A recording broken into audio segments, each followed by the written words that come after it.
One of the least generally known, yet most startling things about Chernobyl is that the Soviets collectively appear to have trouble accurately understanding the coefficients of reactivity. In particular, the void, and consequently the power coefficients. In other words, they appear to have misunderstood what would happen to the power of the reactor if water progressively turned to steam within it. This deceptively simple matter appears to throw off even the different authors of INSAG 7, the International Atomic Energy Agency report that is the top source on the causes of the Chernobyl nuclear disaster. In the leading international section's discussion of the void coefficient being dominant in determining the overall power coefficient of reactivity, the claim is made that, in the design documentation for the RBMK reactor, the void coefficient of reactivity was stated to be negative for initial and steady state conditions. In the corresponding discussion of Annex 1, we find the following contradictory claim. It was originally foreseen in the design of the RBMK 1000 that with the uranium graphite ratio that was selected, when the fuel burn-up fraction corresponded to steady-state refueling conditions, the void coefficient of reactivity would have a high positive value. A few pages later, we're comfortably outside the realm of potential strange typos. The scientific manager and chief design engineer of the RBMK 1000 reactor determined the dependence of reactor reactivity on coolant density in the core using calculation codes in order to analyze the development of the design basis accident. According to the calculated dependence, during coolant vaporization in the core, a reduction of coolant density, the positive reactivity initially increases to plus 2 beta, and then the reactivity decreases as the coolant density approaches zero, full steaming of the channels or coolant vaporization in the core, and becomes negative. This leads to the reactor shutting itself down even if the reactor control and protection system does not affect the reactivity. This was why the problems of shutting the reactor down in the event of coolant leaks were not considered. In fact, according to calculations made in 1980, 1985, and 1987, when the reactor in the core is replaced by steam, there is an increase in positive reactivity to plus 5 beta, which leads not to the reactor shutting itself down, but to a large increase in positive reactivity and a reactor runaway. The nuclear experts at the Kurchatov Institute and NIKIT had calculated that if all the water inside an RBMK reactor progressively converted to steam, at first reactivity would increase, only to then decrease. The process would be so safe that the reactor would shut itself down even without the emergency protection system working. Calculations in 1980, 1985, and 1987, on the other hand, indicated that instead the reactor would run away. Those of you who like pictures can see the difference illustrated with a graph on page 127 of INSAG 7. Even a blind man at an optometrist could hear and feel the difference between 1 and 2, as was conclusively demonstrated in the early hours of April 26, 1986. Deputy Chief Engineer of the Chernobyl nuclear power plant, Anatoly Dyatlov, who has been cast as the villain of this story, makes the following comment. Curve 2 of Figure 3 is shown in INSAG 7 as the actual dependence, at the same time of the accident on 26th of April. This is a Jesuitical approach, neither a lie nor the truth. A similar void effect existed at all RBMK reactors, and not only on the 26th of April. The curve was obtained several years prior to the accident by an employee of the Kurchatov Institute, V. Ivanov, and was subsequently confirmed by measurements. The administration did not believe Ivanov. They understood that an explosion threatened, but they did not check this out either by calculation or by experiment. So there you have it. One might ask, why did Ivanov not squeal? Only one person squealed, and that was V.I. Volkov, who was quickly disposed of with an infidelity pension. The squealing did not end there. After the disaster in the ultimately leaky bowels of the Politburo, the seat of Soviet power, Deputy Chairman of the USSR Council of Ministers Boris Shabina tersely related the issue. The main flaw of the reactor is the positive void coefficient of reactivity, which evolved into a positive fast power coefficient of reactivity in the conditions that developed. According to the safety requirements, the power coefficient must not be positive in any, even extraordinary situations.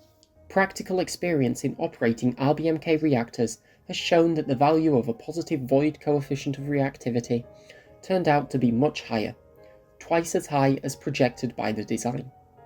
Nonetheless, less than 2 months after these statements, Nikolai Steinberg, acting chief engineer of the Chernobyl nuclear power plant and future chairman to the commission that produced Annex 1 of INSAG 7, was involved in a secret experiment to test this very matter. The experiment findings were to confirm or refute the arguments in dispute on the size and the role of the positive void coefficient of reactivity in the accident on the 26th of April. The fact that the RBMK 1000 had a high positive void coefficient of reactivity was known several months after the commissioning of the first power unit with the RBMK 1000 reactor at the Leningrad nuclear power plant. And since then, the chief designer and the scientific supervisor started showing the design curve according to which the void coefficient of reactivity was really growing at the beginning of dehydration, and then it fell, that allowed to halt the reactor safely in case of coolant loss.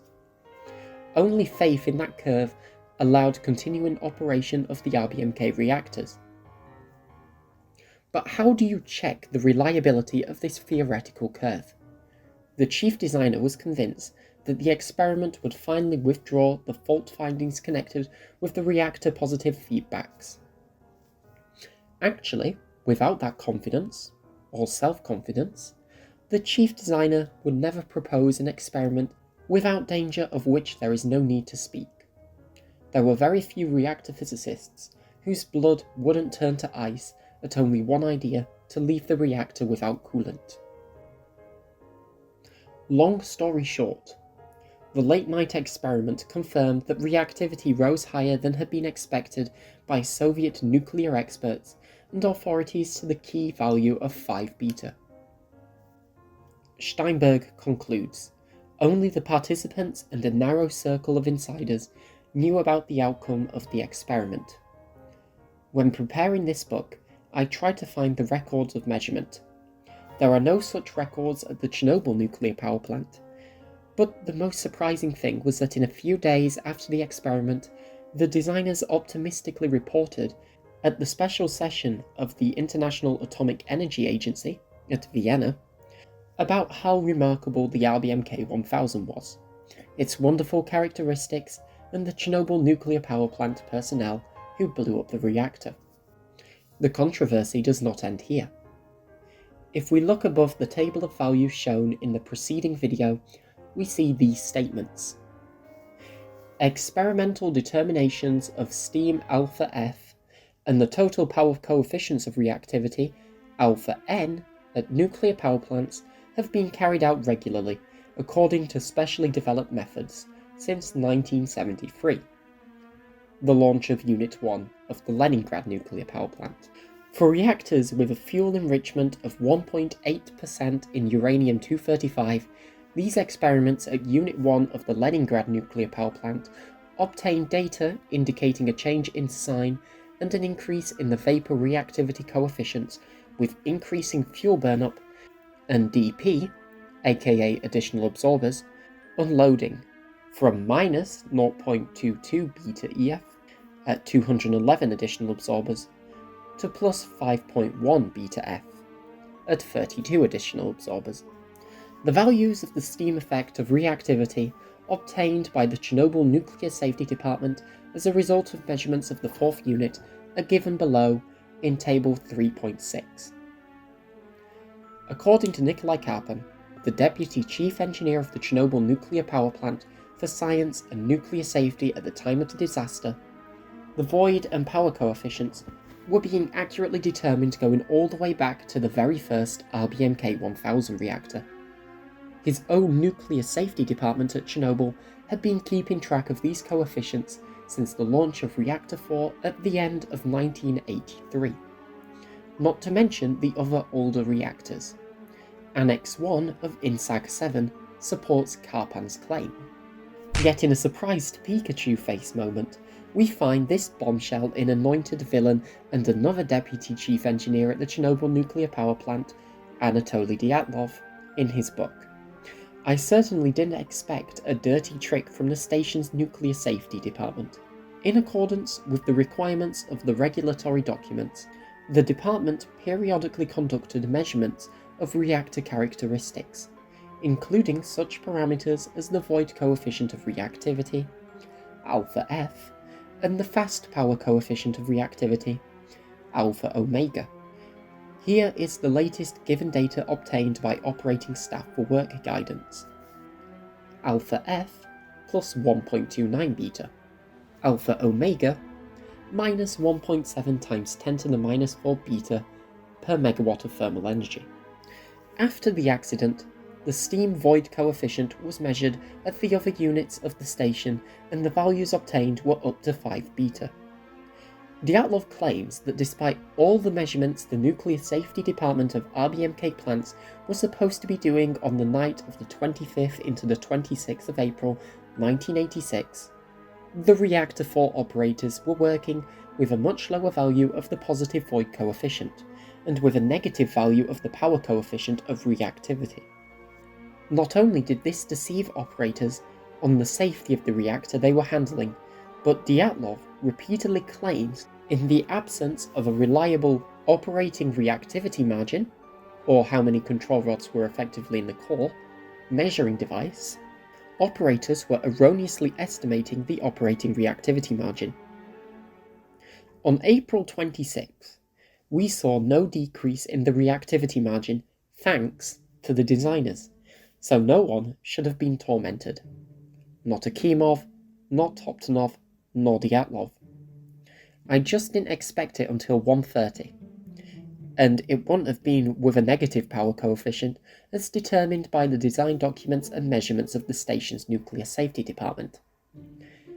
How could we have known that they were all lies? But wait, there's more. In 1986, Soviet experts were trying to blame the operators themselves for the key coefficients of reactivity being excessively high. In addition to lying about the power coefficient turning positive at a power level below 700 megawatts, and accordingly lying that a regulation existed to not operate the reactor under 700 megawatts, as discussed in the previous video, Soviet experts decided to lie that it was actually, and apparently additionally, the operating reactivity margin that basically made the coefficients really bad. Based on the table from the previous video and what is found in Annex 1 of INSAG 7, we know that this was nonsense, but the international experts who were writing the seminal INSAG 1 report under the influence of Soviet experts in 1986 did not know. Thusly, they leave us with gems like this. The combination of too many control rods withdrawn from the reactor core and the operation at this low power level violated a number of procedures. It also created the conditions which both accelerated the reactor's response characteristic to plant or reactor perturbations and reduced the effectiveness of the protection system. The positions of control rods are of dominant importance in determining these response characteristics. The further they are withdrawn, such as to maintain a constant power, the more positive the void coefficient and the more sensitive the reactor to any effect that results in a change in the void distribution and or level in the core. In INSAG 1, this is just one lie among many. However, we're singling it out here because this lie somehow rears its ugly head quite boldly in the international section of INSAG 7. On page 14, this eyebrow-raising claim is made. In the discussion of the scenario, the operators seem not to be aware of the other reason for the importance of the operating reactivity margin, which was the extreme effect it could have on the void and power coefficients. The irony continues on page 17. However, the operator's actions in raising almost all the control rods to extreme positions led to conflict with the simultaneous requirement to maintain shutdown capability and appropriate values of the power coefficient, though this latter point was not appreciated at the time by the operators. Unsurprisingly, the international authors of INSAG 7 thought they struck gold. Writing, in fact, the safety significance of the reduction of the operating reactivity margin is much greater than it was indicated in the INSAG 1 report. If these distinguished experts bothered reading ahead about 20 to 25 pages in their own document, they would have realised that it was them rather than the operators who were insufficiently aware of the significance of the operating reactivity margin in this respect. The vigilant Anatoly Dyatlov decided to provide further clarifying detail in an article titled "Why INSAG Has Still Got It Wrong." As he says, "But let us examine this effect anyway. The regulations give a magnitude for the operating reactivity margin of from 30 to 15 rods. A reduction to 15 rods cannot be blamed on the operators, because in fact there is no other way to operate. The operators overlooked, as in there was no means of observing, a fall in the operating reactivity margin to 8 rods, so they have 7 rods on their conscience. In an article by N. Latlane, a change in the operating reactivity margin by 25 rods alters the void effect by 0.5%. Thus 7 rods added 0.14%. That was bad, but it was not this addition that played the fatal role. It was the existing void effect of reactivity, 2.5 to 3%. You definitely do not have to be a top-ranking international expert to understand this. After the accident, 80 additional absorbers were located in the core. Each additional absorber is equivalent to a control rod and safety system rod in terms of its influence on the void effect of reactivity. Finally, we're on the matter of the additional absorbers, the mean through which Soviet experts got the 2 problematic coefficients of reactivity under control after the disaster. This doesn't surprise us, as the table from the previous video clearly demonstrates that as opposed to the operating reactivity margin, it was the presence and absence of additional absorbers that predominantly determined the values of the void and power coefficients of reactivity. But let's surprise ourselves and hear it from the horse's mouth. Chief designer, academician N.A. Dolezal, the director of NICIAT, stated his vision of the causes of the accident to the investigator on especially important cases under the Prosecutor General of the USSR, N.P. Voskatev, on November 26, 1986. During the operation of the LBMK reactor with 2% enrichment, the influence of the steam coefficient is regulated by placing special absorbers in the channels, which is strictly provided for in the operating instructions. It was not foreseen before April 26, 1986, according to Karpan. Deviation from them is unacceptable, as this makes the reactor uncontrollable. Stunningly, Dolezal goes further. The constant desire of the creators of a nuclear reactor to achieve its highest efficiency is associated, in particular, with the need to remove as much as possible from the active zone elements that are harmful and spuriously absorbing neutrons.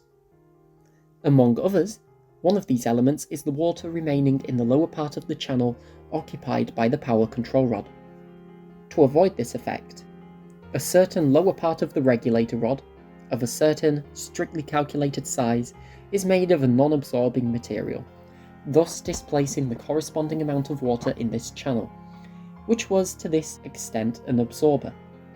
When the necessary and sufficient amount of additional absorber means is introduced into the reactor core, then the effect of such water displacement in the channels of the regulator does not affect the general behaviour of the core, due to its relative insignificance.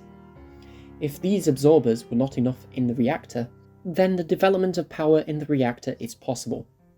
However, to what extent, and whether this was the cause of the accident, it is difficult to predict.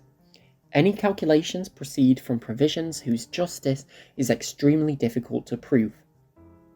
However, it is obvious that the root cause of the catastrophic development of the accident on the fourth block of Chernobyl nuclear power plant on April 26, 1986, there was a clear violation of the strict prescription to have the proper number of absorbers introduced into the reactor, and about the inadmissibility that there may have been a significant reduction in the flow of water into the reactor, or at least part of it.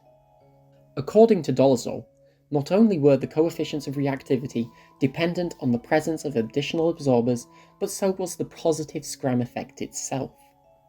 As he explicitly puts it, the lack of additional absorbers was the root cause of the disaster. Yet there is one final twist. Of all the things Soviet experts lied about, they did not lie that there was a regulation to limit the extraction of additional absorbers in none of the three major reports. The 1986 Soviet report prepared for the Vienna meeting, INSAG 1 and INSAG 7. Is there any mentions of a regulation limiting the removal of additional absorbers or of a related operating violation? Buried deep within the 1986 Soviet report, which Nikolai Karpan describes as an information dump, lies the following golden nugget of a paragraph. The composition of the RBMK core depends on the operating cycle. During the first part of the operating cycle with these reactors, the core contains channels with fuel of low burnup and a large quantity of additional absorbers needed for compensation of excess reactivity. As burnup proceeds, the fuel inventory in the core changes continuously. During this transitional period of the cycle, the core contains channels with fuel of different burnup levels, additional absorbers of different effectiveness, and also channels filled with water. The transitional period of a reactor operation ends after all or almost all additional absorbers have been extracted from the core, and they have been replaced with fuel assemblies. The reactor is then operated in continuous on-load refueling regime, in which a refueling machine is used to replace spent fuel assemblies by fresh ones. The absence of additional absorbers in Reactor 4 of the Chernobyl nuclear power plant on the 25th to the 26th of April 1986 was not dependent on operators, but intended by design, and Soviet experts did not even bother lying about it. In summary, everybody put on your thinking caps, 'cause we going back to school with what's up with that? Ooh-wee. What's up with that? What's up with that? Ooh-wee. What's up with that? What's up with that? Read